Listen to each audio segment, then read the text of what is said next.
Tubuhku gemetar hebat. Lututku lemas. Baru 1 jam yang lalu aku menangis bahagia karena mendapat warisan 125 miliar dari orang tuaku. Aku berlari membawa putra kecilku ke kantor suamiku untuk memberinya kejutan. Tapi dari balik pintu ruangannya, aku malah mendengar kejutannya. Ternyata, suamiku. Sebelum ceritanya dimulai, silakan tulis di kolom komentar dari daerah mana saja teman-teman yang menonton cerita ini.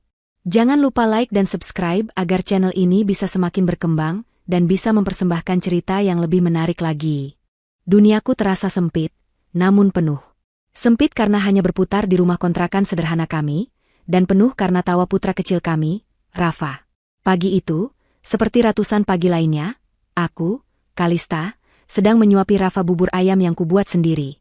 Hijab bergo instan yang kukenakan sedikit miring, karena Rafa baru saja menariknya sambil tertawa. Bocah lelaki berusia 5 tahun itu adalah pusat semestaku. Dia adalah alasan dibalik setiap lelah dan juga sumber dari setiap bahagiaku. Suamiku, Dava, sudah berangkat bekerja sejak fajar tadi. Dia selalu sibuk. Bekerja keras, katanya, demi kami. Aku selalu percaya padanya. Aku mencintainya dengan sisa-sisa hati yang telah lelah oleh kehidupan sebelum bertemu dengannya. Kami hidup pas-pasan. Dava adalah manajer junior di sebuah perusahaan properti. Gajinya cukup untuk membayar kontrakan, tagihan, dan kebutuhan sehari-hari, tapi nyaris tidak ada yang tersisa untuk ditabung. Aku tidak pernah mengeluh. Bagiku, memiliki Dava yang baik dan Rafa yang sehat sudah lebih dari cukup. Orang tuaku sudah lama meninggal, meninggalkanku sebatang kara sebelum Dava datang dan memberiku keluarga baru. Saat aku sedang mencuci piring sisa sarapan, ponselku yang layarnya sudah retak di beberapa bagian berdering. Nomornya tidak kukenal. Jantungku sedikit berdebar. Jarang sekali ada yang meneleponku selain Dava atau ibu-ibu di grup pengajian mingguanku. Kuusap tanganku yang basah kecelemek, lalu mengangkatnya. Halo, dengan Ibu Kalista? Suara di seberang terdengar berat, profesional, dan asing. Iya, saya sendiri. Ini dengan siapa, ya? Selamat siang, Ibu Kalista. Nama saya Rahmat. Saya pengacara dari firma hukum Rahmat dan Rekan. Saya adalah pelaksana wasiat dari almarhum ayah Anda, kata suara itu. Jantungku berhenti berdetak sejenak. Ayah. Nama itu sudah lama sekali tidak kudengar disebut secara resmi. Ayah saya? Suaraku bergetar. Ada apa dengan ayah saya? Ibu Kalista, mohon tenang. Saya tahu ini mendadak. Ada sesuatu yang ditinggalkan almarhum ayah Anda untuk Anda.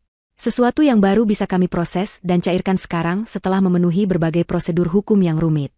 Ayah Anda menyimpan dana investasi jangka panjang atas nama Anda. Pak Rahmat berhenti sejenak, seolah memberiku waktu untuk bernapas. Dana? Dana apa? Setahu saya, ayah saya tidak punya apa-apa saat beliau meninggal. Ingatanku melayang pada pemakaman sederhana bertahun-tahun lalu. Hanya ada aku dan beberapa tetangga. Itu yang dikira semua orang, Ibu. Tapi beliau ternyata sangat cerdik. Beliau menyisihkan sebagian besar asetnya dalam bentuk investasi terproteksi yang sangat rahasia, dan baru bisa diakses oleh Anda sebagai ahli waris tunggal setelah melewati jangka waktu tertentu. Dan dana itu sudah jatuh tempo. Aku masih tidak mengerti. Saya tidak paham, Pak. Apa maksudnya? Terdengar helaan napas sabar dari seberang. Ibu Kalista, singkatnya, Anda adalah ahli waris yang sah dari dana investasi almarhum ayah Anda. Setelah dipotong semua pajak dan biaya administrasi, jumlah bersih yang akan masuk rekening Anda adalah 125 miliar rupiah. Piring yang sedang kupegang meluncur dari tanganku, jatuh ke lantai keramik dan pecah berkeping-keping. 125 miliar. Aku tidak salah dengar? Telingaku berdenging. Kakiku lemas. Aku terduduk di lantai dapur yang dingin, di antara pecahan piring. Bapak tidak sedang bercanda, kan? Desisku. Air mata mulai menggenang di pelupuk mataku. Saya tidak bercanda, Ibu Kalista. Ini sangat serius. Saya sudah mencoba mencari Anda selama beberapa bulan terakhir. Data kependudukan Anda sering berpindah. Syukurlah akhirnya saya menemukan nomor Anda yang terdaftar. Jelas Pak Rahmat. Kami perlu mengatur pertemuan agar Ibu bisa menandatangani dokumen pencairannya. Ibu, Anda baik-baik saja? Saya. Aku tidak bisa berkata-kata. Air mata kini mengalir deras. Ini bukan mimpi. Ini nyata. Rafa, Ibu kenapa? Suara kecil Rafa terdengar cemas. Dia berlari ke dapur dan melihatku menangis di lantai. Aku segera menghapus air mataku, berusaha tersenyum. Ibu tidak apa-apa, sayang. Ibu cuma sedang bahagia. Setelah menutup telepon dengan Pak Rahmat dengan janji akan segera bertemu di kantornya, aku masih terduduk di lantai. Pikiranku melayang. 125 miliar. Aku mengucapkannya berulang kali dalam hati. Angka yang bahkan tidak pernah berani kubayangkan dalam mimpi terliarku. Aku bisa membeli rumah. Rumah sungguhan, bukan kontrakan. Rumah dengan halaman untuk Rafa bermain. Aku bisa menyekolahkan Rafa di tempat terbaik. Aku bisa membantu Dava. Ya, Dava. Suamiku. Wajah Dava langsung terlintas di benakku. Wajah lelahnya setiap pulang kerja. Keluhannya tentang atasannya. Impiannya ingin membuka usaha sendiri yang selalu terbentur modal. Sekarang, semua itu bisa terwujud. Kami bisa mewujudkan semua impian kami. Dava tidak perlu lagi bekerja keras membanting tulang untuk orang lain. Gairah baru menjalari tubuhku. Aku harus memberitahunya. Sekarang juga. Aku tidak bisa menunggu sampai dia pulang nanti malam. Aku harus melihat wajahnya saat mendengar kabar ini.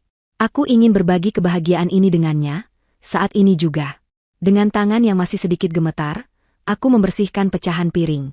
Aku lalu memandikan Rafa, mengganti bajunya dengan baju terbaik yang dia punya. Baju polo kecil berwarna biru langit. Aku sendiri bergegas berganti pakaian.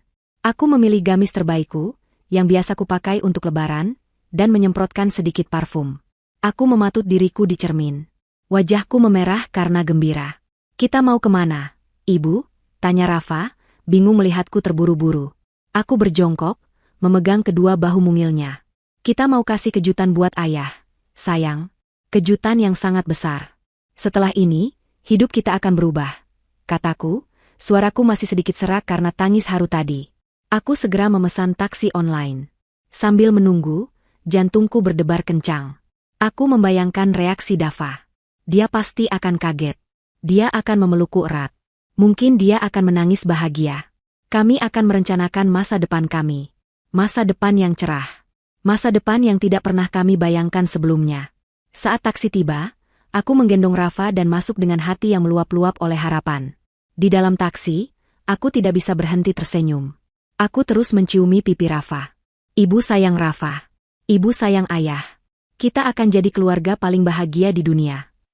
Perjalanan ke kantor Dava terasa seperti perjalanan terpanjang dalam hidupku. Padahal, biasanya hanya memakan waktu 30 menit. Tapi hari ini, setiap detik terasa mendebarkan. Aku memeluk Rafa erat di pangkuanku. Langit di luar jendela taksi tampak lebih biru, dan matahari bersinar lebih terang. Atau mungkin itu hanya perasaanku saja. Perasaan seorang wanita yang baru saja mengetahui bahwa nasibnya telah berubah 180 derajat. Aku membayangkan Dava, mungkin dia sedang sibat di depan komputernya, mengerutkan kening, berurusan dengan angka-angka atau klien yang sulit. Sebentar lagi, semua beban itu akan terangkat dari bahunya. Aku yang akan mengangkatnya. Taksi berhenti di depan sebuah gedung perkantoran yang tinggi menjulang.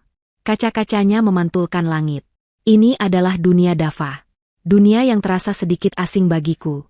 Aku jarang sekali ke sini. Dava selalu bilang tidak perlu.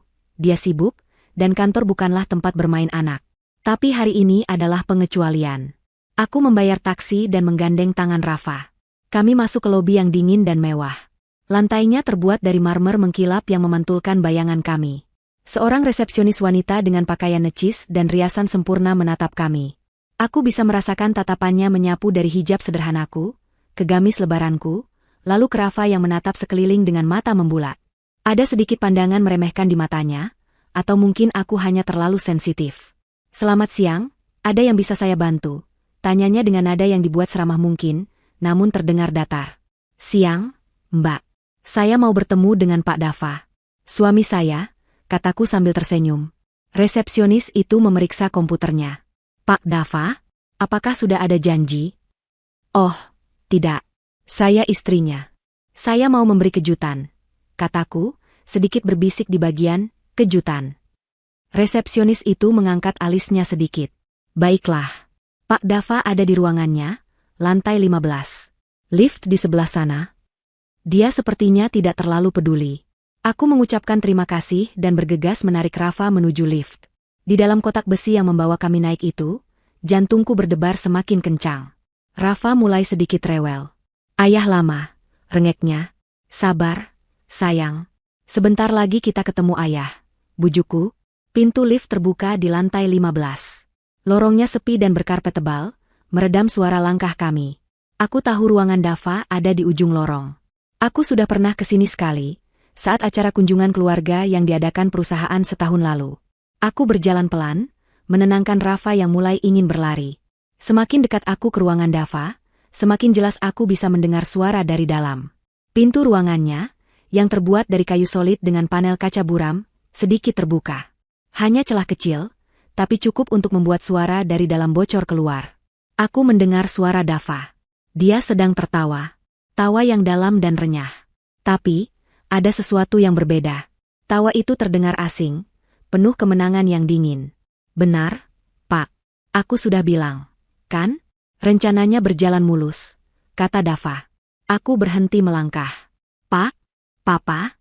Setahuku, ayah Dava sudah meninggal, sama sepertiku. Mungkin itu panggilan untuk atasannya? Aku menempelkan telingaku sedikit lebih dekat, menyuruh Rafa diam dengan isyarat jari di bibir. Suara lain, yang lebih tua dan berat, menjawab. Bagus. Jadi, pengacara itu akhirnya menghubunginya.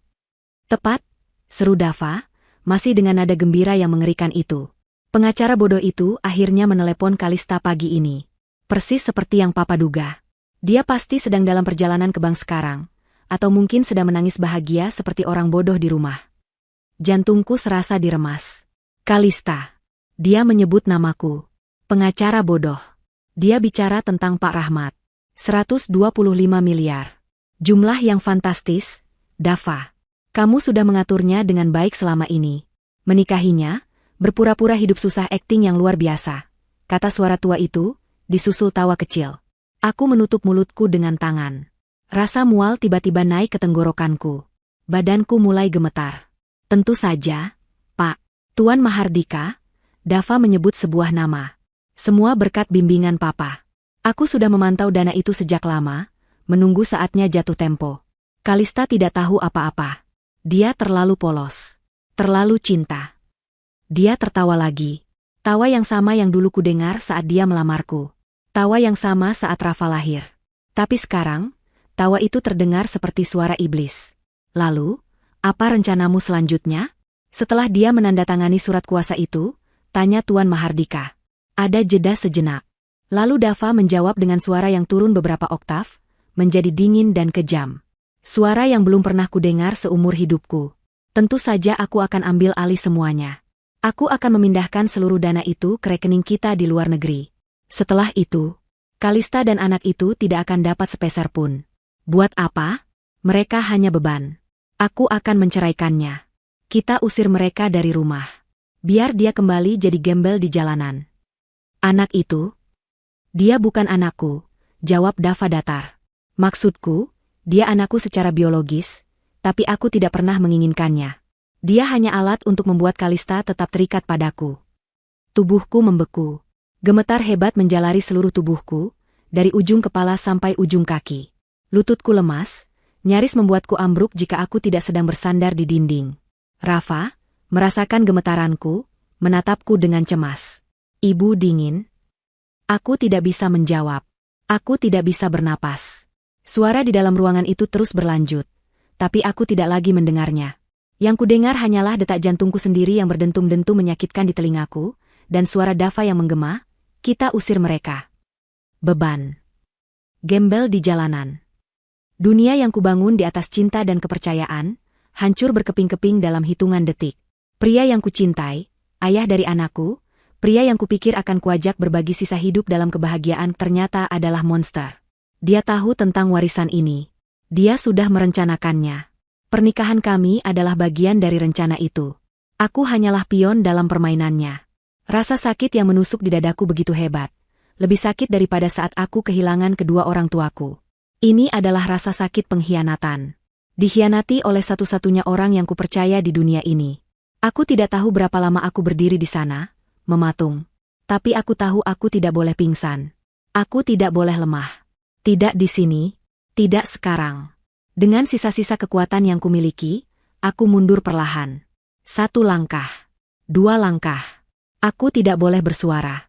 Rafa menatapku bingung, tapi untungnya dia tetap diam, mungkin merasakan kengerian yang membekap ibunya. Aku berbalik, menggendong Rafa dengan erat, dan berjalan cepat kembali ke lift. Aku tidak berlari. Aku berjalan dengan martabat yang tersisa.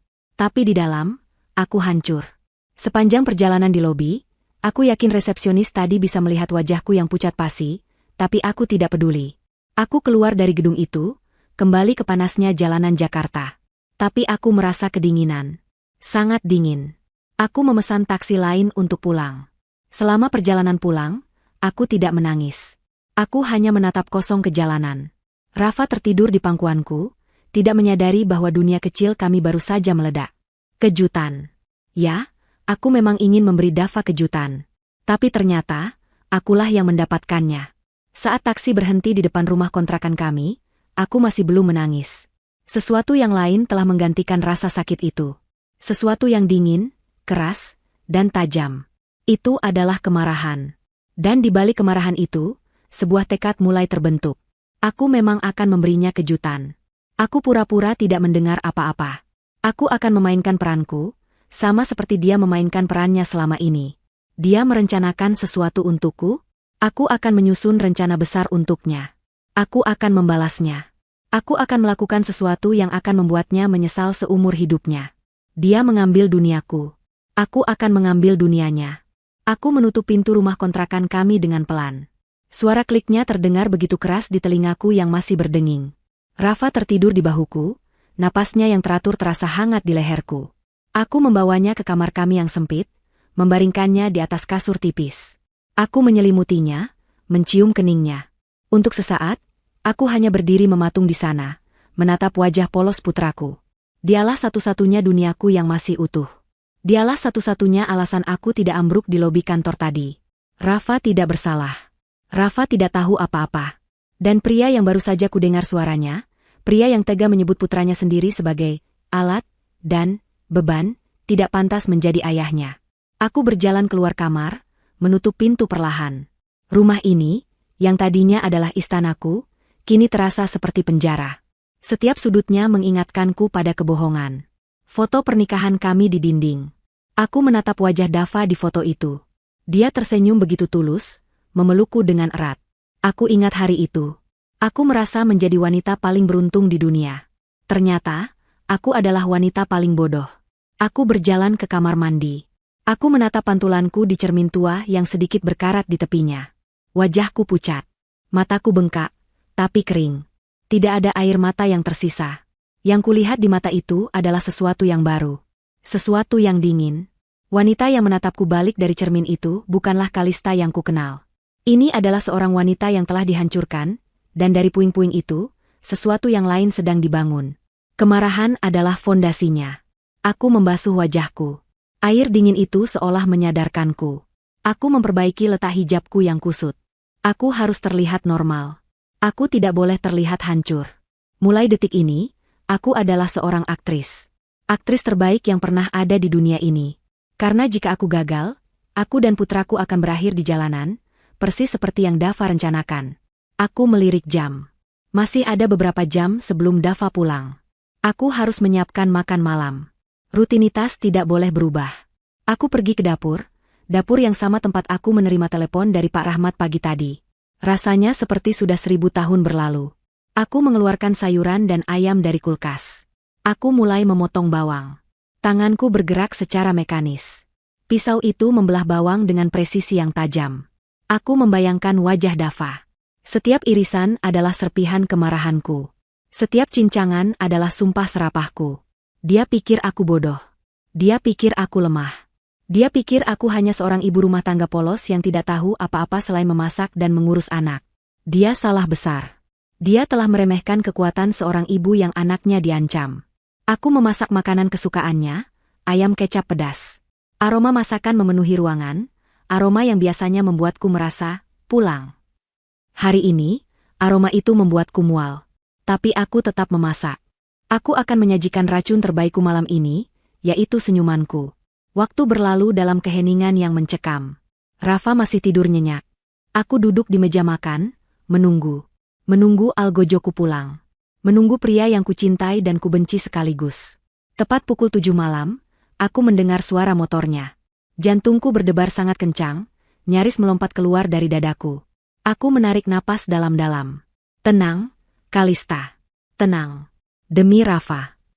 Pintu terbuka. Assalamualaikum. Suara itu. Suara yang sama yang kudengar di balik pintu tadi. Suara yang penuh tawa kemenangan. Suara yang merencanakan kehancuranku. Aku memaksakan sebuah senyuman. Waalaikumsalam, Mas. Tumben telat. Aku berjalan ke arahnya, mengambil tas kerjanya seperti biasa. Dia mencium keningku. Ciuman yang terasa seperti es. Maaf, sayang. Tadi ada rapat mendadak sama bos besar. Melelahkan sekali. Keluhnya. Bos besar. Tuan Mahardika. Kasihan suamiku. Aku pura-pura bersimpati. Ayo, aku sudah siapkan makan malam. Mas mandi dulu, Gih. Biar segar. Wah, istriku memang paling pengertian. Dia mengacak-acak hijabku, lalu berjalan ke kamar mandi. Saat dia di kamar mandi, aku menyiapkan meja. Tanganku sedikit gemetar saat meletakkan piring di depannya. Aku harus mengendalikan diriku. Dava keluar, sudah segar dan berganti pakaian. Dia duduk di meja makan. Wah, ayam kecap pedas.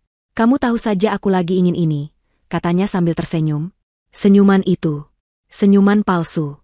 Sama palsunya dengan senyumanku. Kami mulai makan. Keheningan hanya dipecah oleh suara sendok dan garpu.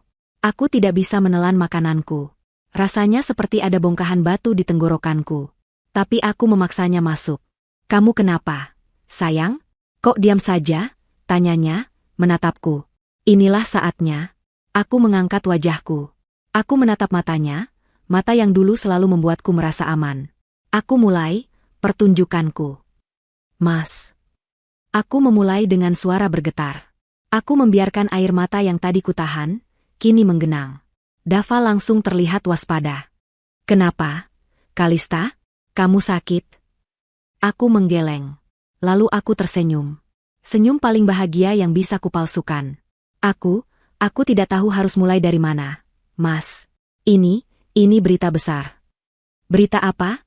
Tanyanya, nadanya pura-pura penasaran. Aktor yang hebat. Tadi pagi. Aku berhenti, mengambil napas seolah-olah aku terlalu terharu. Aku dapat telepon. Dari pengacara. Pengacara almarhum ayahku. Dava meletakkan sendoknya. Dia mencondongkan tubuhnya ke depan.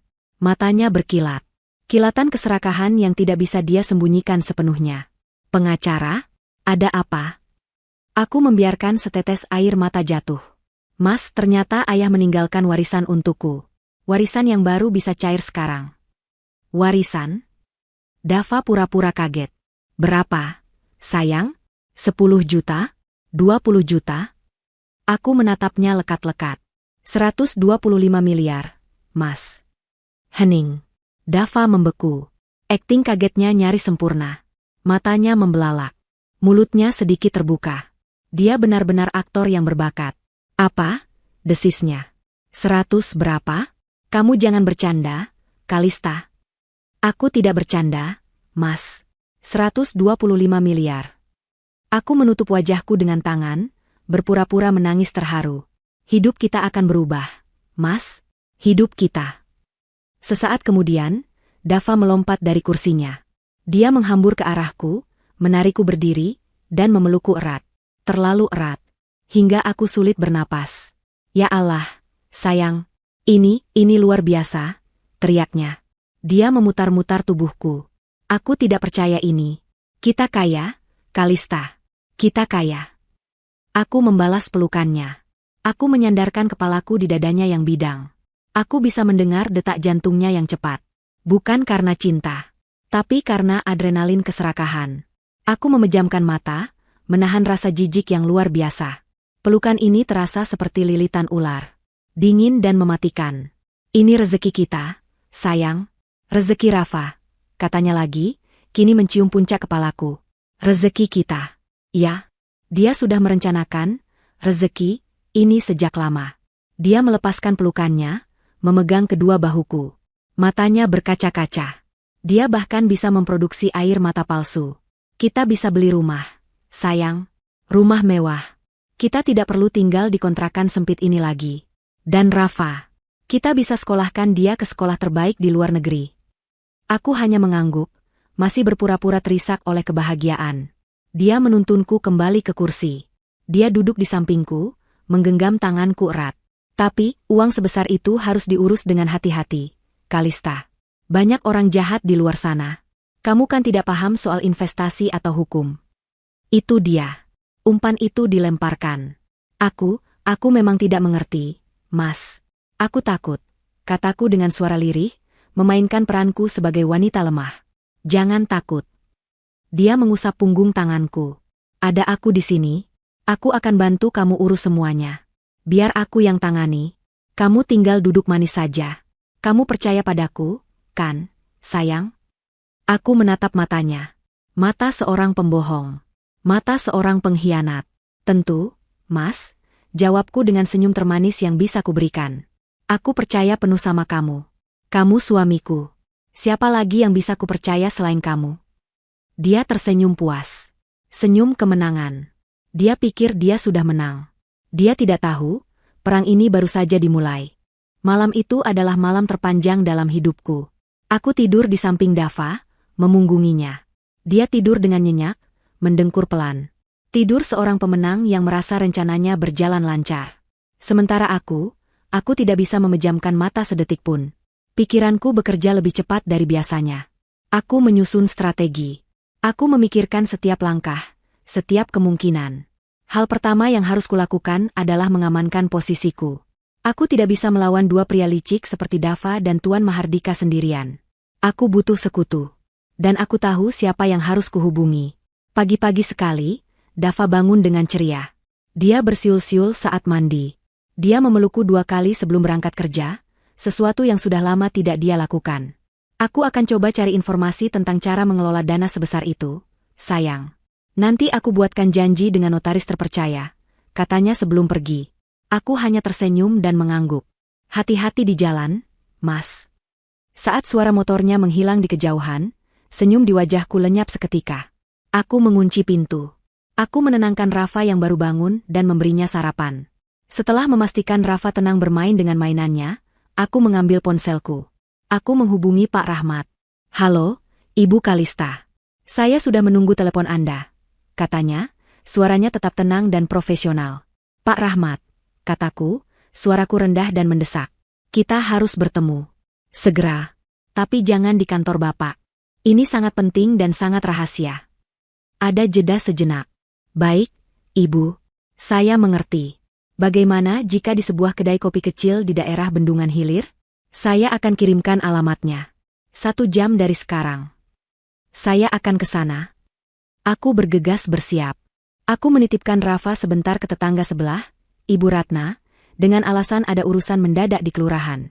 Aku memesan ojek online, bukan taksi. Aku harus bergerak cepat dan tidak menarik perhatian. Aku tiba di kedai kopi kecil yang ramai. Tempat yang sempurna. Tidak ada yang akan memperhatikan kami di tengah keriuhan pagi. Pak Rahmat sudah duduk di pojok, secangkir kopi hitam di depannya. Dia pria parubaya yang rapi, dengan kacamata berbingkai tebal yang membuatnya tampak cerdas. Aku duduk di depannya, jantungku berdebar. Ibu Kalista, sapanya sambil mengangguk. Pak Rahmat, aku tidak membuang waktu. Saya tidak tahu harus percaya pada siapa lagi. Tapi firasat saya mengatakan saya bisa percaya pada Bapak. Ada apa, Ibu? Apa ini tentang warisan itu? Iya, tapi bukan cuma itu. Aku menarik napas. Pak, saya harus menceritakan sesuatu. Sesuatu yang saya dengar kemarin. Sesuatu yang mengerikan. Dan aku menceritakan semuanya. Aku menceritakan perjalananku ke kantor Dava. Aku menceritakan suara yang kudengar di balik pintu. Aku menyebut nama Tuan Mahardika. Aku menceritakan rencana mereka untuk mengambil semua uangku dan membuangku serta Rafa. Selama aku bercerita, wajah Pak Rahmat berubah.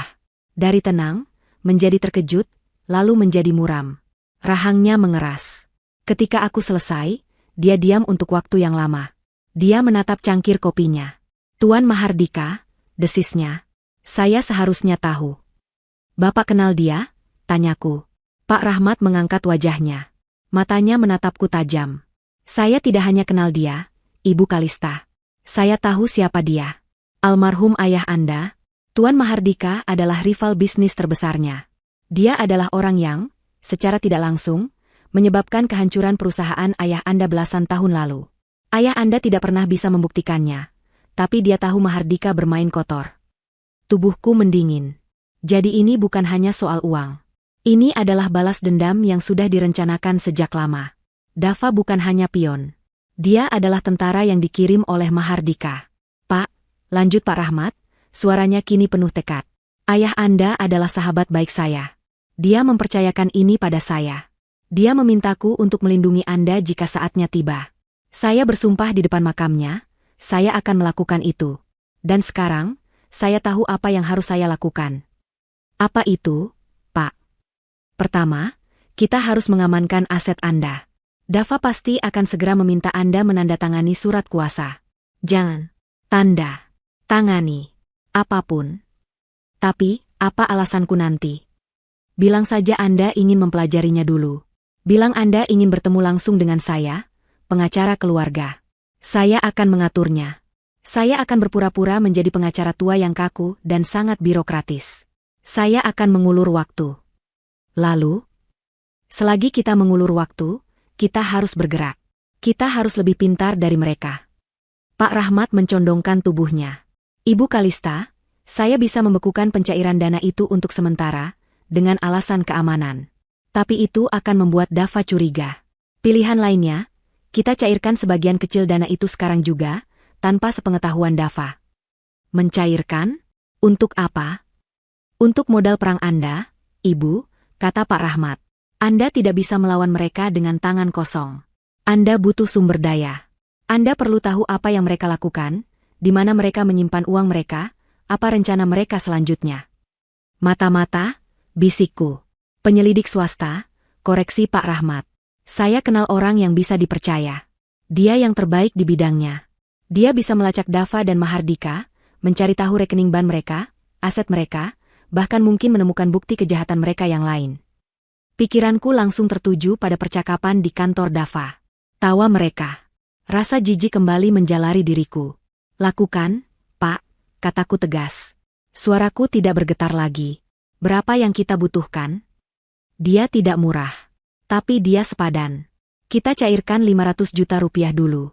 Kita masukkan ke rekening baru atas nama Anda, yang hanya Anda dan saya yang tahu. 500 juta.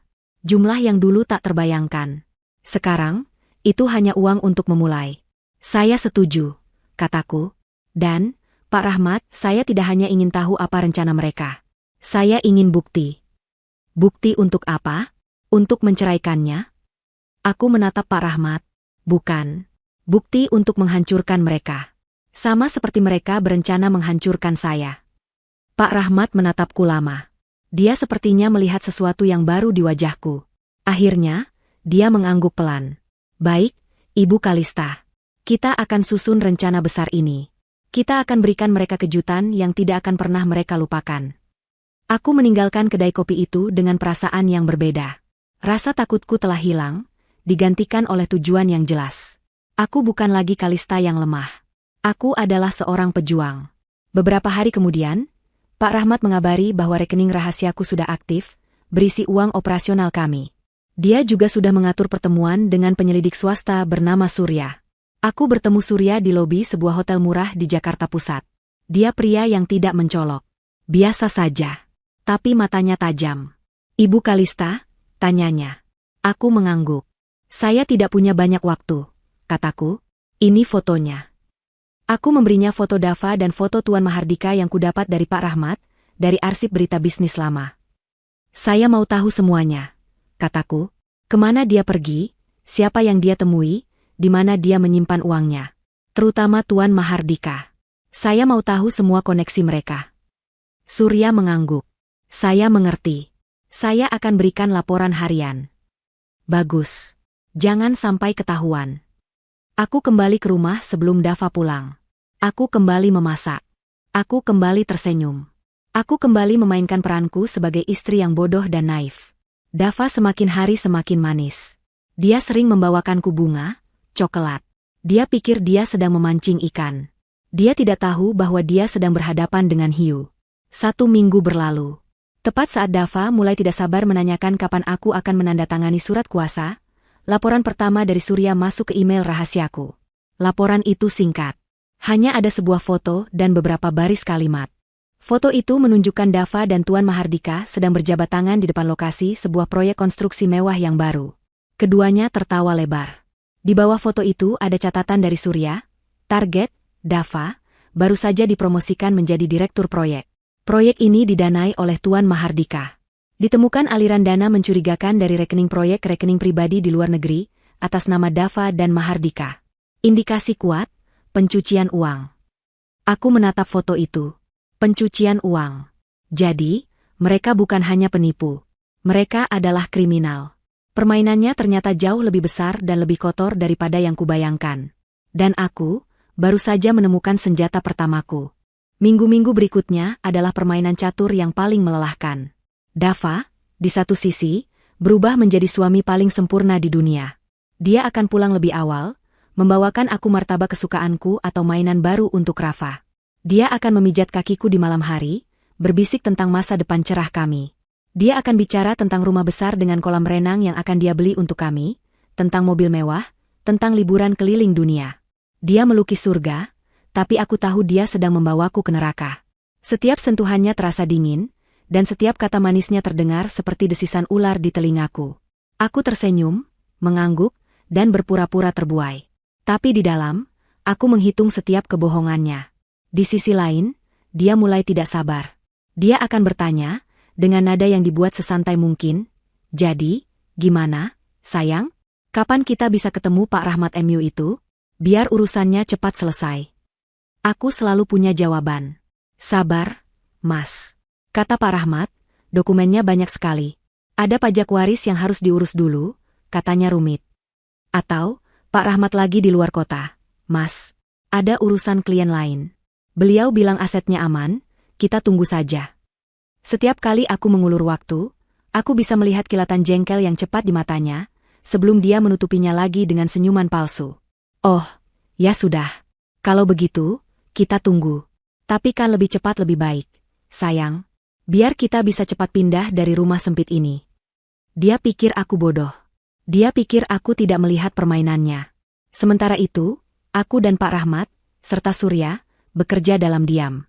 Laporan-laporan dari Surya terus masuk ke email rahasiaku. Foto-foto Dava bertemu dengan Tuan Mahardika di lobi hotel mewah.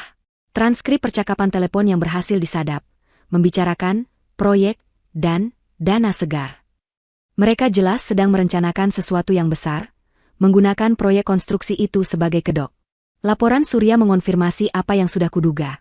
Proyek itu kekurangan dana akibat salah urus dan korupsi yang mereka lakukan. Mereka sangat membutuhkan suntikan dana segar. Mereka membutuhkan warisanku. Kini aku mengerti. Promosi Dava menjadi direktur proyek bukanlah hadiah. Itu adalah cara Mahardika untuk menempatkan Dava di posisi yang tepat untuk menyalurkan uang haram mereka, dan sekarang, untuk menyalurkan uang warisanku. Tekanan semakin besar. Aku tahu aku tidak bisa mengulur waktu selamanya. Dava mulai resah. "Aku nggak suka sama pengacara kamu itu, Kalista. Kenapa lambat sekali? Apa dia sengaja mempersulit?" tuduhnya suatu malam. "Inilah saatnya. Aku tahu aku harus memberinya sesuatu." Umpan. Malam itu, setelah Rafa tidur, aku duduk di samping Dava di ruang tamu kami yang sempit. Aku memasang wajah paling cemas yang kubisa. "Mas," aku memulai dengan suara bergetar. Aku takut." Dava langsung waspada. Dia mematikan televisi. "Takut kenapa, sayang? Ada Pak Rahmat?" "Bukan." Aku menunduk, memainkan ujung hijabku. Aku nggak enak sama kamu, Mas. Kamu sudah bekerja keras. Kamu punya rencana besar untuk kita. Tapi aku malah menahan-nahan uang itu. Gara-gara Pak Rahmat yang lambat itu." Wajah Dava langsung melembut. Dia mengira aku merasa bersalah. "Hei, nggak apa-apa, sayang. Aku ngerti." "Nggak, Mas," potongku. "Aku istrimu. Aku harusnya mendukung kamu. Aku sudah bicara sama Pak Rahmat. Aku bilang aku butuh sebagian kecil uang itu sekarang.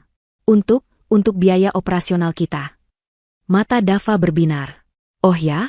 Kamu bisa ambil sebagian?" Aku mengangguk. Pak Rahmat bilang bisa. Sebagai dana darurat. Tidak banyak, sih. Tapi aku menatapnya seolah-olah aku sedang memberikan dunia. Aku bisa cairkan mungkin 1 miliar? Dava nyaris tersedak. 1 miliar? Iya. Aku pura-pura malu. Aku tahu itu tidak seberapa dibanding totalnya. Tapi aku pikir, Mas Dava bisa pakai uang itu dulu. Untuk apa saja yang Mas butuhkan. Untuk modal awal investasi kita. Mungkin? Biar Mas nggak perlu pusing lagi soal uang. Aku percaya penuh sama kamu, Mas. Kamu yang lebih paham cara mengelolanya. Ini adalah pertaruhan terbesarku. Aku memberinya umpan yang sangat besar. Jika dia menolaknya, rencanaku gagal. Tapi aku tahu suamiku. Aku tahu keserakahannya.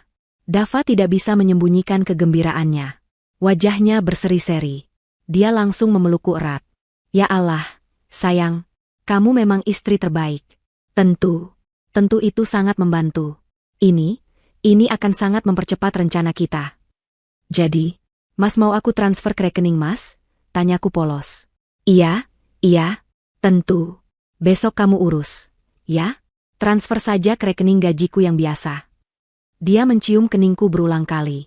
Aku janji, sayang. Uang ini akan kembali berlipat ganda. Aku akan buat kamu dan Rafa hidup seperti raja dan pangeran. Aku percaya, Mas, bisikku, menahan rasa mual di perutku. Keesokan harinya, aku pergi ke bank. Tentu saja, aku tidak sendiri. Pak Rahmat sudah mengatur semuanya. Aku ditemani oleh seorang asistennya yang menyamar sebagai sepupuku. Prosesnya berjalan lancar. 1 miliar rupiah berpindah dari rekening warisanku ke rekening pribadi Dava. Malam itu, Dava adalah pria paling bahagia di bumi. Dia membawaku dan Rafa makan malam di restoran mahal. Restoran yang dulu hanya bisa kami lihat dari luar. Dia memesan semua makanan ternak. Ini baru permulaan, sayang, katanya sambil mengangkat gelas jusnya. Permulaan dari hidup baru kita. Aku tersenyum dan mengangkat gelasku. Untuk hidup baru kita, kataku.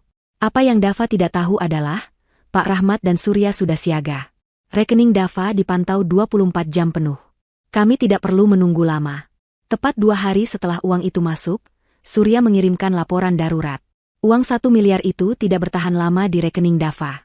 Dia tidak menggunakannya untuk membayar uang muka rumah atau mobil. Tidak. Dava memecah uang itu menjadi 3 bagian dan mentransfer hampir seluruhnya. Laporan Surya sangat jelas.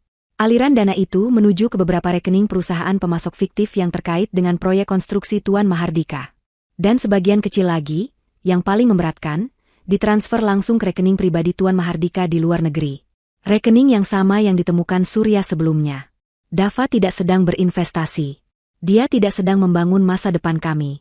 Dia menggunakan uang warisan ibuku untuk menutupi lubang kejahatan mereka. Dia menggunakanku untuk mendanai pencucian uang mereka. Aku menutup laptopku. Tanganku tidak lagi gemetar. Yang ada hanyalah rasa dingin yang menusuk. Umpan itu telah dimakan. Ikan serakah itu telah terjerat. Sekarang, saatnya menarik kailnya. Setelah umpan 1 miliar itu ditelan bulat-bulat, Dava menjadi lebih santai. Dia pikir dia sudah memegang kendali. Dia pikir aku sudah sepenuhnya berada dalam genggamannya. Seorang istri bodoh yang rela memberikan uangnya begitu saja. Dia tidak lagi terlalu agresif menanyakan sisa warisan. Dia sibuk. Aku tahu dia sibuk. Laporan Surya menunjukkan aktivitasnya yang meningkat. Dia sering bertemu Tuan Mahardika, tidak lagi di tempat tersembunyi, tapi di lokasi proyek mereka. Mereka jelas merasa di atas angin. Aku memberikan mereka waktu 1 minggu. 1 minggu bagi mereka untuk merasa nyaman, untuk membiarkan uang haram itu mengendap, untuk membuat mereka lengah. Selama 1 minggu itu, aku adalah istri yang sempurna. Aku memasak, aku tersenyum, aku melayani Dava seolah dia adalah raja. Sementara itu, di belakang layar, timku bekerja. Pak Rahmat menyiapkan dokumen hukum. Surya mengumpulkan lebih banyak bukti. Dan aku mempersiapkan diriku untuk pertempuran puncak. Pada hari ke-8, Dava pulang dengan berita besar. Sayang, aku punya kabar baik. Serunya bahkan sebelum dia melepas sepatu. Wajahnya berseri-seri. Tuan Mahardika, beliau ingin bertemu denganmu. Jantungku berdebar. Ini dia. Bertemu aku? Kenapa? Tanyaku pura-pura kaget. Beliau dengar tentang rencana investasi kita. Dan beliau sangat terkesan dengan dengan kedermawananmu. Beliau ingin menawarkan kita sebuah peluang emas. Peluang untuk melipat gandakan sisa warisan kamu itu dalam waktu singkat. Aku berpura-pura terkesiap. Benarkah, Mas? Iya. Aku sudah bilang. Kan? 1 miliar itu baru permulaan. Dava memegang bahuku. Besok. Kita bertemu besok di kantornya. Ini adalah hari besar kita, Kalista. Setelah besok, kita akan resmi menjadi orang kaya raya. Tapi, apa yang harus aku bawa? Apa yang harus aku katakan? Tanyaku, memainkan peran istri desa yang gugup. Kamu tidak perlu bawa apa-apa. Bawa dirimu saja. Dan mungkin dokumen warisan itu. Hanya untuk ditunjukkan. Sisanya, biar aku yang bicara. Kamu duduk manis saja di sampingku, ya? Aku mengangguk patuh. Baik, Mas. Malam itu, aku nyaris tidak tidur. Aku menghubungi Pak Rahmat dan Surya. Besok, pukul 10 pagi. Di kantor Tuan Mahardika. Ini saatnya. Keesokan paginya, aku berdandan. Aku memilih gamis terbaikku, yang berwarna biru tua, memberiku kesan serius namun elegan. Aku membalut hijabku dengan rapi. Aku menatap pantulanku di cermin. Wanita yang menatap balik tampak tenang. Matanya tajam. Tidak ada lagi ketakutan di sana. Ibu cantik sekali, puji Rafa. Aku tersenyum, menciumnya. Doakan ibu ya, sayang. Dava sudah menungguku. Dia tampak necis dengan setelan jas mahal yang baru dibelinya. Dia terlihat seperti eksekutif sukses. Dia tidak tahu bahwa dia sedang berjalan menuju kehancurannya sendiri. Kami tiba di gedung Tuan Mahardika. Ini adalah gedung yang berbeda dari kantor Dava. Jauh lebih mewah, menjulang tinggi di pusat distrik bisnis. Kami naik lift pribadi langsung ke lantai paling atas, ke ruang kerja Tuan Mahardika. Ruangan itu sangat besar. Jendelanya dari lantai ke langit-langit, menyuguhkan pemandangan kota Jakarta. Tuan Mahardika duduk di belakang meja kayu raksasa, tampak seperti raja di singgasananya. Dia pria yang lebih tua dari Dava, berwibawa, dengan tatapan mata yang tajam dan dingin. Ah, Dava. Dan ini pasti Ibu Kalista. Sapanya, suaranya berat. Dia tidak berdiri.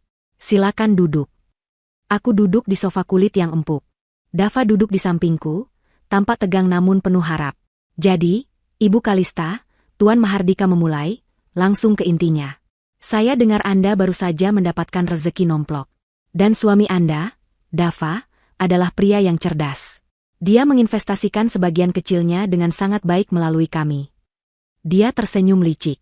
1 miliar itu sudah berkembang pesat dalam seminggu ini. Bayangkan apa yang bisa kami lakukan dengan 124 miliar sisanya. Dava menyenggolku pelan. Aku menatap Tuan Mahardika. Peluang apa yang Anda tawarkan, Pak? Sederhana, katanya. Anda serahkan sisa dana itu pada kami. Kami akan memasukkannya ke dalam proyek properti kami. Proyek yang sangat menguntungkan. Dalam 6 bulan, saya jamin, uang Anda akan berlipat ganda. Tentu saja, Anda harus menandatangani surat kuasa penuh kepada Dava, agar dia bisa mengelolanya atas nama Anda. Seorang pria yang tampak seperti notaris, yang sedari tadi berdiri diam di sudut, melangkah maju. Dia meletakkan setumpuk dokumen tebal di atas meja kopi di depan kami. Di bagian paling atas, tertulis jelas, surat kuasa penuh. Anda tinggal tanda tangan di sini, Ibu, kata notaris itu, menyodorkan pena. Dava menatapku dengan senyum lebar. Matanya berapi-api. Tanda tangan, sayang. Ini impian kita. Aku mengambil pena itu. Tanganku stabil.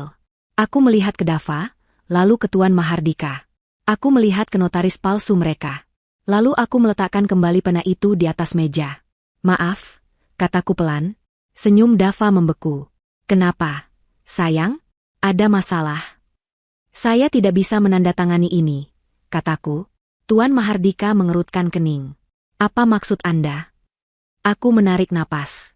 Saya tidak bisa menandatangani surat kuasa ini, karena saya rasa, ada dokumen lain yang lebih mendesak untuk ditandatangani.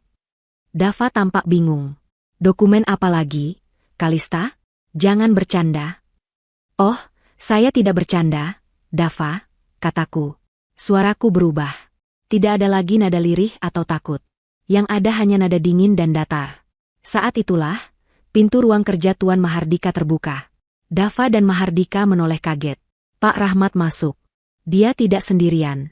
Di belakangnya ada Surya, dan dua orang pria berjas rapi yang membawa tas koper. Siapa kalian? Keamanan, teriak Tuan Mahardika, bangkit dari kursinya. Mereka tamu saya, kataku. Aku ikut berdiri. Dava, Tuan Mahardika, kenalkan. Ini Pak Rahmat, pengacara saya. Yang ini Pak Surya, penyelidik pribadi saya. Dan dua bapak ini, aku menunjuk pria berjas itu, adalah auditor forensik independen. Wajah Dava berubah pucat pasi. Dia menatapku seolah melihat hantu. Kalista, apa maksud semua ini? Maksudnya, Mas? Aku mengambil sebuah map dari tas yang kubawa, yang tadi Dava kira berisi dokumen warisan. Aku melemparkannya ke atas meja, tepat di atas surat kuasa mereka. Maksudnya adalah, saya tahu semuanya, kataku. Saya tahu tentang rencana kalian sejak awal. Saya tahu Tuan Mahardika adalah musuh lama ayah saya. Saya tahu Dava menikahiku hanya untuk mengincar uang ini. Kamu. Dava tergagap. Dan saya tahu, lanjutku, suaraku menggema di ruangan yang tiba-tiba senyap itu, bahwa uang 1 miliar yang saya transfer minggu lalu, tidak diinvestasikan. Uang itu kalian gunakan untuk menutupi jejak pencucian uang di proyek konstruksi kalian. Dan bodohnya, kalian mentransfernya langsung ke rekening pribadi Tuan Mahardika di Cayman Island. Mata Tuan Mahardika membelalak ngeri. Para auditor ini, kataku sambil menunjuk, sudah memiliki bukti lengkap aliran dana itu. Dan Pak Surya, dia sudah merekam setiap percakapan kalian selama sebulan terakhir. Termasuk percakapan Dava di telepon kantornya, yang menyebut akan membuang saya dan Rafa ke jalanan. Dava ambruk kembali ke sofa. Dia tidak bisa berkata-kata. Seluruh darah seolah tersedot dari wajahnya. Jadi, kataku, menatap Dava tepat di matanya. Saya tidak akan menandatangani surat kuasa itu. Tapi sepertinya, Anda berdua yang akan segera menandatangani surat penangkapan. Pak Rahmat melangkah maju. Tuan Mahardika, Dava. Kami punya cukup bukti untuk menyeret Anda atas tuduhan penipuan, persekongkolan, dan pencucian uang. Pilihan Anda, hadapi tuntutan penuh, atau bekerja sama sekarang juga. Tuan Mahardika menatapku dengan kebencian. Dava menatapku dengan kengerian. Dia akhirnya sadar. Dia tidak pernah berhadapan dengan istri yang bodoh. Dia sedang berhadapan dengan wanita yang telah mengambil kembali segalanya. Kamu. Desis Dava. Kamu menjebakku? Aku tersenyum. Senyum pertamaku yang tulus hari ini. Bukan menjebak, Mas. Aku hanya memberikan tali yang cukup, agar kamu bisa menggantung dirimu sendiri. Ruangan yang tadinya terasa luas itu mendadak terasa sesak. Udara seolah tersedot keluar. Tuan Mahardika, pria yang beberapa detik lalu duduk seperti raja di singgasananya, kini berdiri dengan wajah merah padam. Kemarahan dan keterkejutan berperang di matanya. Dava, di sisi lain, tampak seperti mayat hidup. Dia masih terduduk di sofa, pucat pasi, matanya menatapku kosong, seolah tidak percaya dengan apa yang baru saja dia dengar. Senyum palsu notaris di sudut ruangan sudah lama luntur, berganti dengan keringat dingin yang membasahi pelipisnya. Apa-apaan ini? Tuan Mahardika adalah yang pertama kali menemukan suaranya kembali. Suaranya menggelegar. Kalian pikir kalian siapa? Masuk ke kantor saya tanpa izin. Keamanan, keamanan, usir mereka. Tidak perlu berteriak, Tuan Mahardika, kata Pak Rahmat tenang. Dia melangkah maju, meletakkan tas kerjanya di atas meja kopi, tepat di samping tumpukan dokumen surat kuasa yang kini tampak konyol. Kami diundang oleh istri klien Anda, katanya sambil menunjuk Dava, Ibu Kalista. Saya tidak peduli, bentak Mahardika. Kalian menerobos masuk. Dan rekaman? Penyelidik? Itu ilegal. Kalian melanggar privasi saya. Saya bisa menuntut kalian semua. Silakan saja, sahut Surya, pria yang pendiam itu, kini angkat bicara. Suaranya datar. Semua bukti saya dapatkan secara legal. Pelacakan aliran dana adalah data publik bagi auditor terakreditasi. Dan rekaman percakapan? Itu saya dapatkan dari Dava sendiri. Dava mengangkat kepalanya. Apa? Aku tidak pernah. Surya tersenyum tipis. Anda yang memberikannya pada saya. Saat Anda dengan bodohnya menggunakan ponsel baru pemberian Tuan Mahardika, yang ternyata sudah saya pasangi perangkat lunak pelacak. Termasuk semua cadangan obrolan dan rekaman suara Anda. Anda bahkan tidak repot-repot mengganti kata sandi bawaannya. Tuan Mahardika menatap Dava dengan tatapan membunuh. Bodoh. Kamu bodoh. Tidak, kataku, membuat mereka berdua menoleh padaku. Dia tidak bodoh. Dia hanya serakah.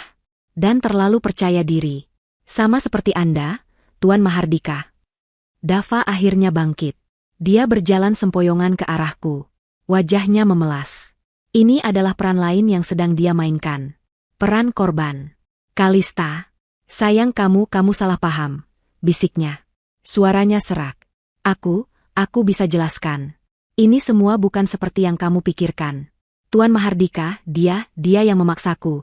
Dia menjebakku, sayang. Dia mencoba meraih tanganku. Aku menarik tanganku ke belakang. Cukup, Dava, kataku dingin. Aktingmu sudah selesai. Enggak, sayang. Ini bukan akting. Aku cinta sama kamu. Aku cinta sama Rafa. Semua yang aku lakukan itu demi kita. Demi masa depan kita. Air mata mulai menggenang di matanya. Aktor yang luar biasa. Demi kita, tanyaku. Suaraku setajam es. Demi kita, katamu. Apakah saat kamu berdiri di balik pintu ruanganmu dan bilang pada Tuan Mahardika bahwa kamu akan mengusir aku dan Rafa ke jalanan setelah kamu mendapatkan uangku? Apa itu juga, demi kita? Wajah Dava hancur. Kalimat itu adalah paku terakhir di peti matinya. Dia tahu aku tahu. Dia tahu aku mendengar segalanya. Apakah saat kamu bilang Rafa, putramu sendiri, hanya beban dan alat untuk mengikatku, apa itu juga, demi kita, Dava? Aku. Dia tidak bisa menjawab. Dia hanya bisa menggelengkan kepalanya, panik. Dan uang 1 miliar itu, lanjutku, tidak memberinya jeda untuk bernapas. Kamu bilang itu untuk investasi. Tapi kamu langsung mentransfernya untuk menutupi lubang di proyek haram kalian. Apa itu juga, demi kita? Cukup, teriak Tuan Mahardika. Dia sudah tidak bisa menahan dirinya. Ini semua omong kosong. Masalah rumah tangga kalian. Saya tidak ada urusan dengan itu. Dava, kamu yang mengurus semuanya. Kalau ada masalah hukum, itu urusanmu. Dia mencoba melempar Dava ke bawah bus. Pemandangan yang menyedihkan. Dava menatap mentornya itu dengan nanar. Papa? Jangan panggil aku Papa. Hardik Mahardika. Kamu hanya pegawai rendahan. Sayang sekali, Tuan Mahardika, kini salah satu auditor berjas yang angkat bicara. Dia membuka koper di atas meja, mengeluarkan laptop dan beberapa bundel kertas. Aliran dana ini tidak berbohong. Uang 1 miliar dari Ibu Kalista memang masuk ke 3 perusahaan cangkang. Dan dari sana, dalam waktu kurang dari 24 jam, 80%-nya mendarat di rekening pribadi Anda di Cayman Island. Dengan nomor rekening ini, auditor itu menyorongkan selembar kertas ke depan wajah Mahardika. Tanda tangan Anda ada di slip transfer dari perusahaan cangkang itu. Anda tidak bisa lari. Tuan Mahardika terhuyung mundur, seolah baru saja ditinju. Dava, melihat sekutunya hancur, menjadi semakin putus asa. Kalista, aku dijebak. Aku akui aku salah. Aku hilaf. Tapi aku tidak tahu kalau dia sejahat itu. Aku tertawa. Tawa kering tanpa humor. Kamu tidak tahu? Kamu yang datang padaku dengan cerita bohong. Kamu yang merencanakan ini bertahun-tahun. Kamu yang menikahiku dengan kebohongan di bibirmu. Kamu pikir aku tidak tahu siapa kamu? Pak Rahmat lalu melangkah maju, menambahkan pukulan terakhir. Dan bukan hanya itu, Dava. Selama ini kamu pikir kami hanya fokus pada uang warisan Ibu Kalista? Dava menatapnya bingung. Pak Rahmat mengangguk pada Surya. Surya mengeluarkan satu map lagi. Saat kami melacak rekening Anda, kami menemukan hal lain. Jauh sebelum warisan ini cair. Ternyata Anda punya kebiasaan buruk, ya? Mengambil uang dari perusahaan tempat Anda bekerja. Apa? Kantor propertimu yang lama, jelasku. Sebelum Tuan Mahardika mempromosikan kamu. Kamu menggelapkan uang di sana. Tidak banyak, tapi rutin. Cukup untuk membuatmu dipenjara. Auditor itu menambahkan. Dan lucunya, Anda menggunakan sebagian dari uang 1 miliar Ibu Kalista itu untuk menutupi jejak penggelapan Anda di kantor lama. Anda pikir itu cara cerdas untuk membersihkan catatan Anda sebelum pindah ke perusahaan Tuan Mahardika. Tapi Anda salah. Anda hanya memberikan kami bukti dari 2 kejahatan sekaligus. Dava akhirnya ambruk. Dia jatuh berlutut. Bukan di depanku, tapi di lantai yang dingin. Dia menatap tangannya sendiri, seolah tidak percaya. Dia sudah kalah. Kalah telak. Jadi, kataku, suaraku kembali tenang. Seperti yang saya katakan tadi, saya tidak akan menandatangani surat kuasa. Dokumen-dokumen ini, aku menunjuk tumpukan bukti di atas meja, adalah surat kuasa saya. Surat kuasa untuk mengambil kembali hidup saya. Dan untuk memastikan kalian berdua mendapatkan apa yang pantas kalian dapatkan. Aku menatap Pak Rahmat. Sudah waktunya, Pak. Pak Rahmat mengangguk. Dia mengeluarkan ponselnya dan menelepon seseorang. Kami di lantai atas. Semuanya sudah siap. Silakan naik. Dava dan Tuan Mahardika mengangkat wajah mereka. Kebingungan dan ketakutan terlihat jelas. Siapa? Siapa yang naik? Tanya Mahardika panik. Aku menatap mereka tanpa ekspresi. Saya lupa bilang. Saya juga mengundang beberapa tamu lagi ke pesta ini. Beberapa saat kemudian, pintu ruang kerja itu terbuka lebar. Kali ini, bukan Pak Rahmat atau auditor yang masuk. Yang masuk adalah 2 orang petugas polisi berseragam, diikuti oleh beberapa penyidik yang memakai baju sipil. Selamat siang, kata penyidik yang memimpin. Kami dari tim investigasi kejahatan ekonomi. Tuan Mahardika dan Tuan Dava, ada beberapa pertanyaan yang harus kami ajukan pada Anda di kantor. Pemandangan di ruangan itu berubah drastis dalam sekejap. Otoritas Tuan Mahardika, yang tadinya memenuhi ruangan, menguap begitu saja digantikan oleh aura dingin hukum dari para petugas. Tuan Mahardika, yang terbiasa memberi perintah, kini menjadi objek perintah. Ini penghinaan, teriak Mahardika. Anda tahu siapa saya? Saya akan telepon pengacara saya. Saya akan telepon. Anda bisa menelepon siapa saja yang Anda mau, Pak.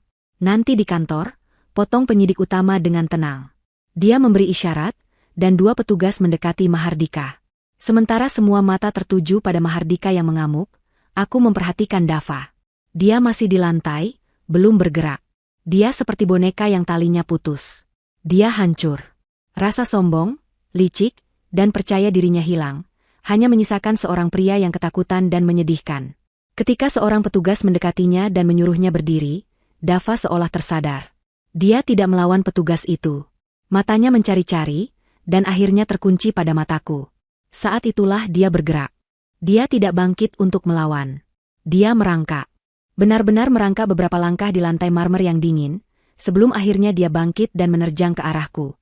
Bukan untuk menyerang, tapi untuk memohon. Dia jatuh berlutut tepat di depan kakiku.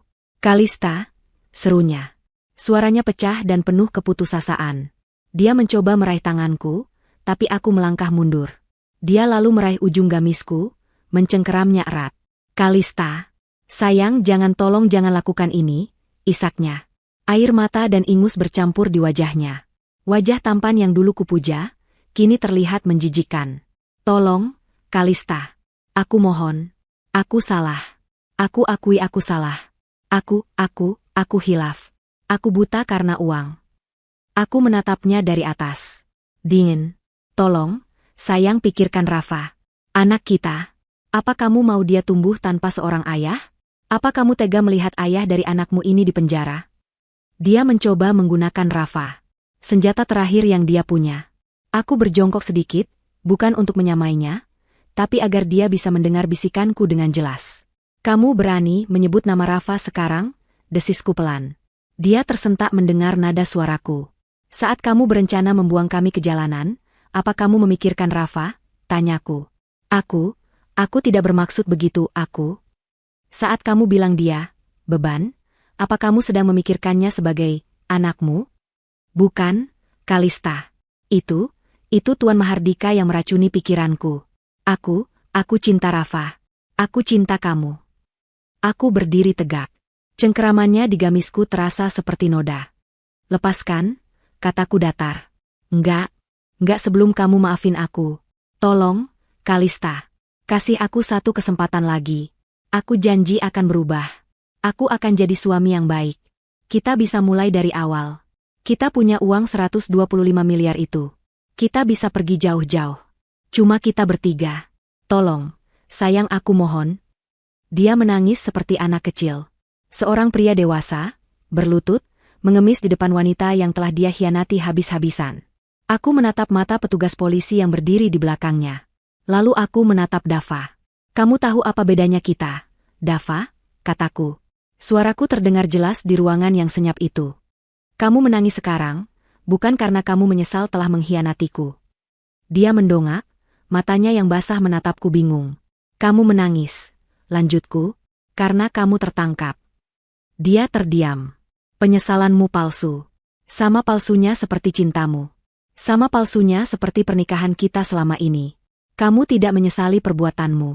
Kamu hanya menyesali kegagalan rencanamu. Aku menarik gamisku dari cengkeramannya dengan satu sentakan keras, membuatnya terdorong ke belakang. Soal Rafa, kataku. Dia memang akan tumbuh tanpa ayah. Dan itu jauh lebih baik daripada dia tumbuh dengan seorang penipu, pencuri, dan pengkhianat pengecut seperti kamu. Itu adalah kata-kata terakhirku untuknya. Aku berbalik. Pak, kataku pada petugas polisi itu. Bawa dia. Bawa mereka berdua. Petugas itu mengangguk. Dia dan rekannya menarik Dava berdiri. Dava tidak melawan lagi. Dia lemas. Seolah jiwanya sudah ditarik keluar. Anda juga, Tuan Mahardika, kata petugas. Tuan Mahardika, yang sedari tadi dia menyaksikan kehancuran Dava, kini terlihat pasrah. Dia tahu permainannya sudah berakhir. Para petugas menggiring mereka berdua keluar ruangan.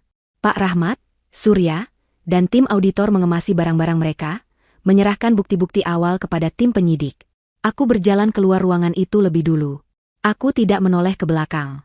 Aku tidak mau melihat wajah Dava atau Mahardika lagi. Aku berjalan menyusuri koridor lantai atas yang sepi, menuju lift pribadi. Pak Rahmat menyusulku. Ibu Kalista, katanya lembut. Anda baik-baik saja? Aku masuk ke dalam lift. Saya baik-baik saja, Pak. Pintu lift tertutup. Kami turun dalam keheningan. Saat lift terbuka di lobi utama, pemandangan kacau menyambut kami. Dava dan Tuan Mahardika sedang digiring melintasi lobi yang ramai. Semua karyawan, semua tamu, berhenti beraktivitas. Mereka menatap. Dan saat itulah, drama terakhir terjadi. Tuan Mahardika, mungkin karena malu dan marah, tiba-tiba berhenti dan berbalik ke arah Dava yang berjalan di belakangnya. Ini semua salahmu, teriak Mahardika, suaranya menggema di lobi. Anak bodoh. Tidak becus. Kalau saja kamu bisa mengurus istri polosmu itu, kita tidak akan seperti ini. Dava, yang sudah hancur, tersulut. Salahku? Anda yang menjebakku. Anda yang bilang ini akan mudah. Anda yang serakah, orang tua bangka. Pengecut. Penipu. Dua pria itu, mantan mentor dan murid, mantan sekutu kejahatan, mulai saling berteriak dan menyalahkan di tengah lobi. Mereka nyaris berkelahi secara fisik sebelum dilerai oleh para petugas yang tampak malu. Itu adalah pemandangan yang memalukan. Dua pria berkuasa, jatuh dengan cara yang paling hina. Aku menyaksikan semua itu dari pintu lift. Semua orang di lobi menonton mereka. Tapi tidak ada yang memperhatikanku. Sementara perhatian semua orang terpusat pada pertarungan memalukan itu, aku, Kalista, wanita berhijab yang mereka anggap polos dan bodoh, berjalan keluar. Aku melewati pintu kaca besar gedung itu. Aku melangkah keluar dari bayang-bayang mereka. Udara Jakarta yang panas dan berdebu menerpa wajahku. Tapi bagiku, ini adalah udara paling segar yang pernah kuhirup. Aku berdiri sejenak di trotoar. Aku melihat ke langit. Lalu aku mengambil ponselku. Aku tidak menelepon Pak Rahmat atau Surya. Aku menelepon tetanggaku. Halo, Ibu Ratna. Assalamualaikum. Iya, ini saya, Kalista. Urusan saya sudah selesai. Saya sedang dalam perjalanan pulang. Terima kasih banyak sudah menjaga Rafa. Aku menutup telepon, memesan taksi, dan menunggu di tepi jalan. Aku akan pulang. Pulang ke putraku. Pulang ke hidup baruku. Perang telah usai. Dan aku yang memenangkannya. Hari-hari setelah penangkapan Dava dan Tuan Mahardika adalah badai yang sunyi. Berita meledak di semua media bisnis. Skandal proyek Mahardika, penipuan investasi miliaran, manajer junior menipu istri sendiri. Wajah Dava dan Mahardika terpampang di mana-mana, tapi bukan sebagai eksekutif sukses, melainkan sebagai tersangka yang digiring dengan tangan terborgol. Aku, Kalista, dan Rafa, untungnya, aman dari sorotan. Pak Rahmat dengan sigap memindahkanku dan Rafa ke sebuah apartemen servis yang aman, jauh dari kejaran wartawan, jauh dari rumah kontrakan kami yang kini terasa seperti kulit ular yang kutinggalkan. Proses hukum dimulai, dan itu adalah proses yang kotor. Aku harus menghadapinya dengan kepala tegak. Hal pertama yang kulakukan adalah mengajukan gugatan cerai. Aku tidak mau lagi terikat sedetik pun dengan nama Dava. Di luar dugaanku, dari balik jeruji penjara, Dava mencoba melawan. Dia menyewa pengacara murahan yang dibayar oleh sisa-sisa keluarganya, mencoba mengulur waktu, mencoba mengklaim bahwa dia adalah korban, bahwa aku telah menjebaknya. Dia bahkan berani-beraninya mencoba mengklaim sebagian dari harta warisanku sebagai gonogini. Di ruang pengadilan agama, pengacaranya berargumen bahwa Dava telah menjadi suami yang baik dan berhak atas sebagian aset yang didapat selama pernikahan. Aku hanya duduk diam, membiarkan Pak Rahmat yang maju. Pak Rahmat tidak banyak bicara. Dia hanya memutar satu barang bukti. Rekaman audio. Rekaman suaraku dan Dava malam itu, saat aku memberitahunya tentang warisan. Dan dilanjutkan dengan rekaman suara Dava dari balik pintu kantornya, saat dia tertawa bersama Tuan Mahardika. Saat dia menyebutku bodoh. Saat dia bilang aku dan Rafa akan dia usir ke jalanan. Hakim mendengarkannya di ruang sidang yang tertutup. Wajah hakim mengeras. Pengacara Dava terdiam, tidak bisa berkata apa-apa lagi. Gugatan ceraiku dikabulkan hari itu juga. Hak asuh penuh atas Rafa jatuh sepenuhnya ke tanganku. Pengadilan juga mengeluarkan perintah pelarangan permanen. Dava tidak diizinkan mendekati atau menghubungi aku dan Rafa lagi, selamanya. Nama Dava dihapus dari akta kelahiran Rafa sebagai wali. Secara hukum, dia bukan siapa-siapa lagi bagi kami. Proses pidananya berjalan paralel. Itu adalah persidangan yang jauh lebih besar. Tuan Mahardika mengerahkan armada pengacara mahal, berusaha memutarbalikkan fakta, berusaha menyalahkan Dava sepenuhnya. Dava, sebaliknya, tampak menyedihkan. Dia mencoba memainkan kartu korban, mengatakan dia berada di bawah tekanan dan ancaman Tuan Mahardika. Tapi bukti tidak bisa berbohong. Tim auditor forensik yang kupekerjakan membeberkan segalanya. Aliran dana 1 miliar itu adalah bukti yang tak terbantahkan. Itu adalah kail yang menancap terlalu dalam. Mereka menunjukkan dengan jelas bagaimana uang itu mengalir dari rekeningku, ke rekening Dava, lalu pecah ke perusahaan cangkang, dan akhirnya mendarat di rekening pribadi Tuan Mahardika di luar negeri. Itu adalah jejak yang sempurna dari sebuah konspirasi pencucian uang. Kesaksianku adalah puncaknya. Aku berjalan ke mimbar, tenang dan teguh. Aku menceritakan semuanya. Dari telepon Pak Rahmat, kebahagiaanku, sampai saat aku berdiri gemetar di luar pintu ruangan Dava. Aku menceritakan setiap kebohongan yang Dava ucapkan malam itu, setiap pelukan palsu, setiap janji manis. Aku menatap Dava yang duduk di kursi terdakwa. Dia tidak berani menatapku balik. Dia hanya menunduk, menatap lantai. Jaksa menuntut hukuman maksimal. Penipuan terencana, penggelapan, persekongkolan, pencucian uang. Daftar kejahatannya panjang. Putusan hakim dibacakan. Tuan Mahardika, sebagai otak dari semuanya, dijatuhi hukuman 20 tahun penjara dan denda yang melenyapkan sisa-sisa kekayaannya. Perusahaannya bangkrut. Namanya hancur. Dan Dava, suamiku, mantan suamiku, dia terbukti bersalah atas semua tuduhan. Termasuk penggelapan di kantor lamanya yang dia coba tutupi. Karena perannya yang sentral dalam menipuku dan memfasilitasi pencucian uang, dia dijatuhi hukuman 15 tahun penjara. 15 tahun. Rafa akan berusia 20 tahun saat ayahnya bebas. Aku meninggalkan ruang sidang hari itu dengan perasaan lega yang luar biasa. Bukan lega karena balas dendam. Tapi lega karena keadilan telah ditegakkan. Beban di dadaku terangkat. Beberapa bulan berlalu.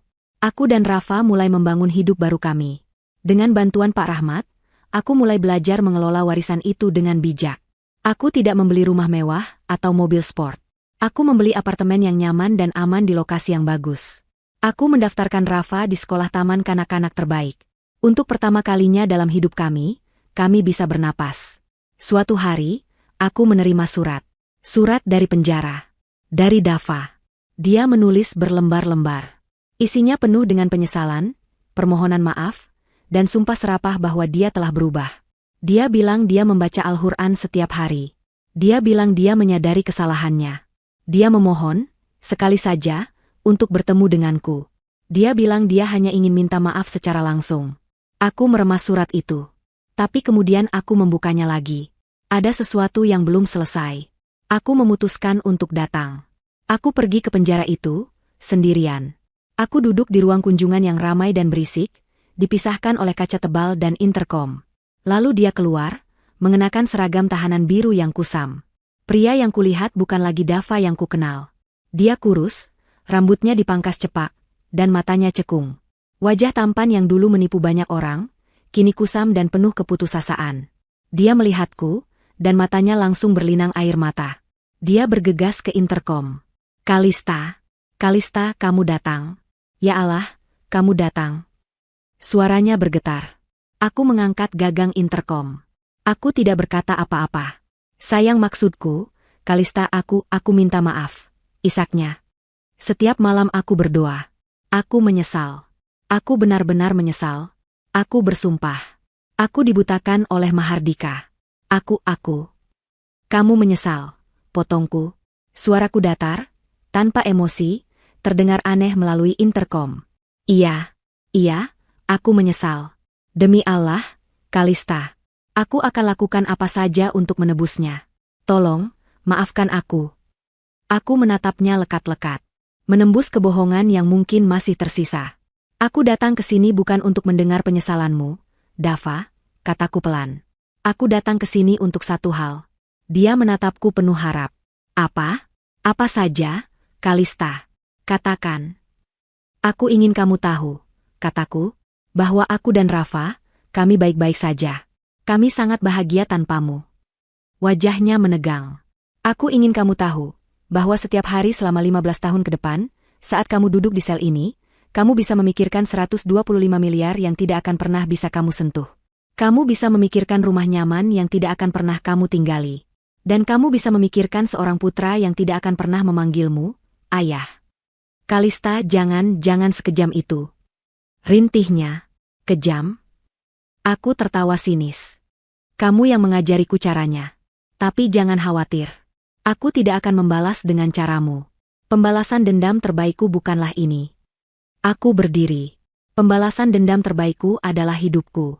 Hidup yang bahagia dan sukses, yang kubangun di atas puing-puing kebohonganmu. Hidup yang tidak akan pernah kamu lihat, dan tidak akan pernah menjadi bagian darinya. Kalista, tunggu. Jangan pergi, teriaknya panik. Dia menggedor-gedor kaca. Bagaimana Rafa? Tolong biarkan aku bicara dengannya. Sekali saja. Dia anakku. Aku berhenti di pintu keluar, tapi aku tidak berbalik. Kamu salah, kataku. Dia bukan anakmu. Dia anakku. Dan dia akan tumbuh menjadi pria yang jauh lebih baik darimu, karena aku akan memastikan dia tidak pernah mewarisi setetes pun racun dari ayahnya. Aku meletakkan gagang interkom itu kembali ke tempatnya. Aku berjalan keluar dari ruang kunjungan itu tanpa menoleh lagi. Aku bisa mendengar teriakannya yang frustrasi dan penuh penyesalan di belakangku, tapi suara itu semakin lama semakin mengecil, tertelan oleh suara pintu besi yang tertutup di belakangku. Itu adalah akhir. Babak itu telah kututup. 2 tahun berlalu. 2 tahun adalah waktu yang singkat, namun juga bisa menjadi waktu yang sangat panjang untuk membangun kembali sebuah dunia. Pagi itu, Jakarta cerah. Aku, Kalista, berdiri di atas panggung kecil. Aku tidak lagi memakai gamis harian yang sederhana. Aku mengenakan pakaian kerja yang rapi namun tetap santun, blazer berwarna krem di atas blus putih, dan hijab yang tertata sempurna. Di depanku, puluhan tamu undangan, anak-anak, dan wartawan duduk mendengarkan. Di belakangku, berdiri sebuah gedung baru berlantai 3.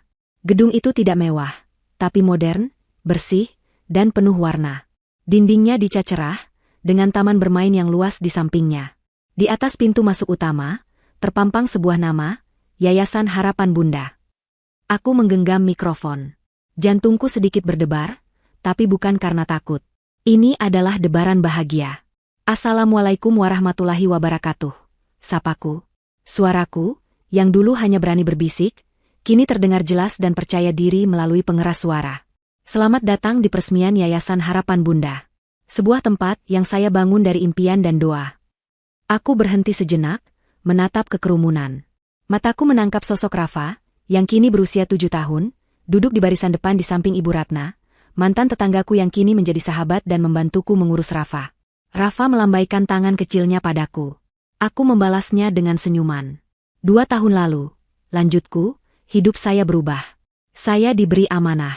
Amanah yang sangat besar, yang awalnya saya pikir adalah sebuah berkah. Tapi berkah itu nyaris menghancurkan saya. Para wartawan mulai mencatat lebih cepat. Mereka tahu siapa aku. Mereka tahu ceritaku. Saya hampir menjadi korban, kataku. Korban dari keserakahan, pengkhianatan, dan kebohongan. Saya hampir saja berakhir di jalanan bersama putra saya. Tapi takdir berkata lain. Saya diberi kekuatan untuk melawan. Dan saya menang. 125 miliar rupiah, aku menyebut angka itu dengan lantang. Angka yang fantastis. Angka yang bisa membeli istana, mobil mewah, dan kehidupan yang penuh foya-foya. Tapi, apa gunanya semua itu, jika hanya untuk diriku sendiri? Aku menatap gedung di belakangku. Maka, saya memutuskan. Uang ini, warisan ini, bukanlah untukku. Ini adalah ujian. Dan aku akan menggunakannya untuk tujuan yang lebih besar. Yayasan Harapan Bunda, jelasku, didedikasikan untuk para ibu tunggal, para wanita yang menjadi korban kekerasan rumah tangga, dan anak-anak yatim piatu. Wanita-wanita yang, seperti saya dulu, merasa sendirian dan tidak punya tempat untuk berlindung. Di sini, kami tidak hanya memberikan tempat tinggal.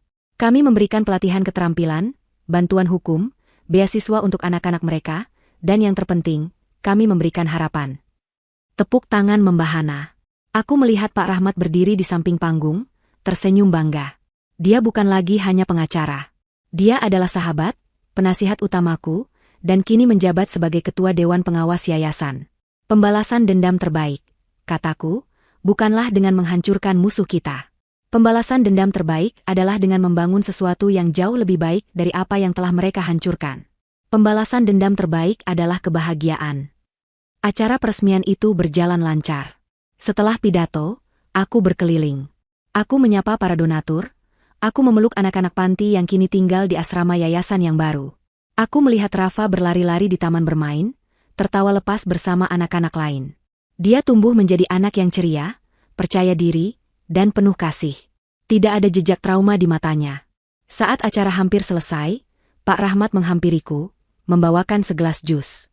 Pidato yang luar biasa, Ibu Kalista. Anda resmi menjadi seorang CEO sekarang, guraunya. Aku tertawa. Terima kasih atas segalanya, Pak Rahmat. Tanpa Bapak, saya tidak akan ada di sini.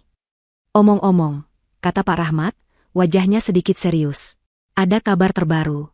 Saya baru dapat email dari tim hukum. Kabar apa? Tuan Mahardika. Dia meninggal di penjara tadi malam. Serangan jantung. Aku terdiam sejenak. Aku tidak merasakan apa-apa. Tidak ada rasa puas, tidak ada rasa kasihan. Hanya kehampaan. Dia hanyalah bagian dari masa lalu yang sudah kututup rapat. Dan, Dava? Tanyaku. Dia mencoba mengajukan banding lagi. Ditolak. Tentu saja. Dia juga mengirim surat lagi. Surat ke-20 bulan ini. Memohon agar ibu mengizinkannya melihat foto Rafa. Dia dengar tentang yayasan ini dari berita di penjara. Aku menatap Rafa yang sedang bermain ayunan. Biarkan saja dia di sana, Pak, kataku tenang. Biarkan dia melihat dari balik jeruji, apa yang telah aku bangun dari puing-puing yang dia ciptakan. Biarkan dia melihat bahwa wanita bodoh dan polos yang dia remehkan, kini memberi harapan pada ratusan wanita lain. Hidupnya sudah selesai, Kalista. Dia akan membusuk di sana, dilupakan oleh semua orang, menyesali setiap keputusannya. Dia menyesal seumur hidup, persis seperti yang Anda inginkan. Aku mengangguk. Tapi anehnya, itu tidak lagi terasa penting. Penyesalannya adalah urusannya sendiri. Ibu. Rafa berlari ke arahku, memeluk kakiku dengan erat. Bajunya sedikit kotor karena bermain tanah. Hei, jagoan. Aku berjongkok, membersihkan pipinya yang bernoda coklat. Senang bermainnya? Senang sekali, Ibu. Tadi Rafa bantu kakak menanam bunga. Aku memeluknya erat. Inilah duniaku. Inilah balas dendamku. Kebahagiaan yang utuh. Aku berdiri, menggandeng tangan Rafa. Aku menatap gedung yayasan yang berdiri kokoh di bawah sinar matahari. Aku sadar, aku tidak hanya membangun sebuah yayasan. Aku telah membangun kembali hidupku. Aku telah mengubah warisan yang penuh tragedi, menjadi warisan yang penuh harapan. Dava ingin mengambil 125 miliar dariku, dan membuatku menyesal. Pada akhirnya, dia kehilangan segalanya. Dan aku mendapatkan sesuatu yang jauh lebih berharga dari uang. Aku mendapatkan diriku kembali. Dan itu adalah akhir cerita yang paling memuaskan.